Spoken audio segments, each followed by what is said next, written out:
जिस साल मौला जट रिलीज हुई यानी 1979 में, ये वही साल था जब जुल्फकार अली भुट्टो को फांसी देकर उनका सियासी कत्ल किया गया। मौला जट रिलीज होती है 11 फरवरी को और भुट्टो फांसी चढ़ाए जाते हैं 4 अप्रैल को।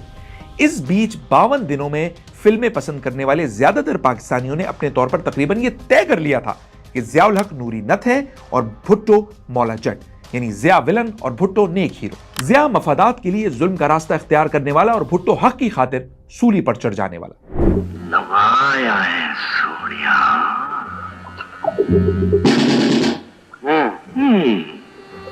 हो एनी छोटी ते लाश एनी वड्डी।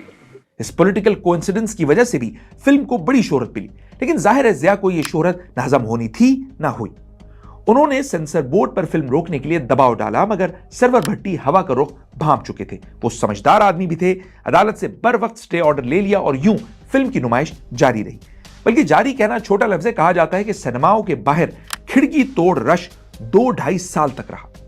पब्लिक ने मौला जट एक बार नहीं बार बार देखी और उनमें बहुत से भुट्टो को याद करके रोते भी रहे। जिंदगी रही तो जरूर मिलेंगे सोनिया, ना मिलिया तो लब लब। बिल्कुल रब रख। 2022 में जब the legend of Maula Jatt की एंट्री हुई तो सब हैरान रह गए। फिल्म में फवाद खान ने मौला और हमजा अली अब्बासी ने नूरी का किरदार निभाया। कहते हैं फवाद खान को सुल्तान राही जैसा बनने के लिए 20 किलो वजन बढ़ाना पड़ा। फिर पंजाबी जबान और लहजा सीखने और गंडासा चलाने के लिए बाकायदा ट्यूशंस भी ली। फवाद और हमजा की पॉपुलैरिटी अपनी जगह, लेकिन हकीकत यह है कि बहुत बड़ी तादाद में लोग ये फिल्म सुल्तान राही की याद में देखने गए। वो डायलॉग सुनने गए जिनसे कभी शबिस्तान सिनेमा गूंजा करता था। मौले की धाड़ पर तालियां और सीटियां गूंजती, नारे लगते और हाँ, जिया और भुट्टो के मवाजने भी होते।